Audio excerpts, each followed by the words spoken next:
2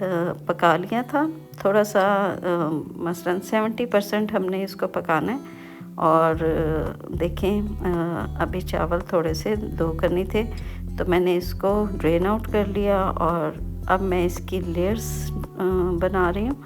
तो सबसे पहले इसमें देचके में मैंने चावलों की एक लेयर बिछाई और उसके ऊपर मैंने जो हमारा मसाला था वो सारा लेयर्स की सूरत में हमने फैला दिया, ठीक है। और इसको अच्छे से फैला दिया, जितना भी बाकी मसाला था वो मैंने चावलों के ऊपर डाल दिया। और उसके बाद मैंने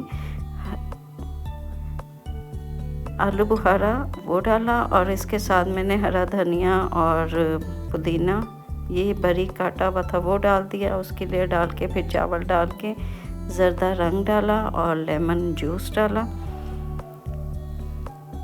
तो इसको हमने दम पे रख देना है। और आप देख सकते हैं कि तह वाली बिरयानी हमारी रेडी हो चुकी है। बहुत ही आसान तरीके से बनने वाली ये बिरयानी है। आप लोगों को यकीनन पसंद आएगी। इसकी लेयर्स को आप यकीनन एंजॉय करेंगे और मेरी रेसिपीज़ को भी। तो ये बिरयानी हमारी रेडी हो चुकी थी और बहुत ही मज़े की थी।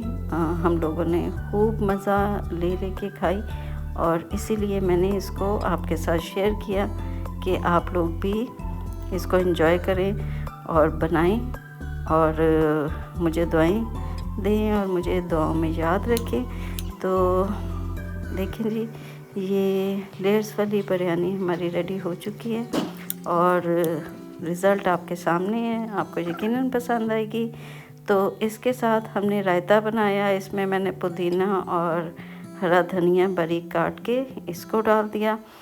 छोटा सा हम एक अदद प्याज लेंगे थोड़ा सा और 4 अदद लहसुन के जवे थे ये डाल दिए। थोड़ा सा मैंने इसमें नमक डाला और इसको मैंने थोड़ा सा पानी डाल के ग्राइंड कर लिया।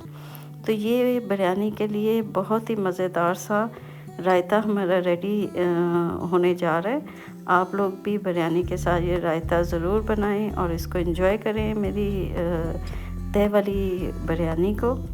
और कमेंट बॉक्स में मुझे ज़रूर बताएं और मेरे चैनल को सब्सक्राइब करना मत भूलें, कुकिंग चार्म्स फरा। तो ये देखें चटनी हमारी रेडी हो चुकी है। तो मैंने दही में ये चटनी डाल दी है और इसको अच्छे से मैंने मिक्स कर लिया था। और मिक्स करने के बाद ये चटनी हमारी रेडी हो चुकी है और हमने इसी चटनी के साथ अपनी बिरयानी को बहुत एंजॉय किया था। दुआ में याद रखिए। अल्लाह हाफिज़।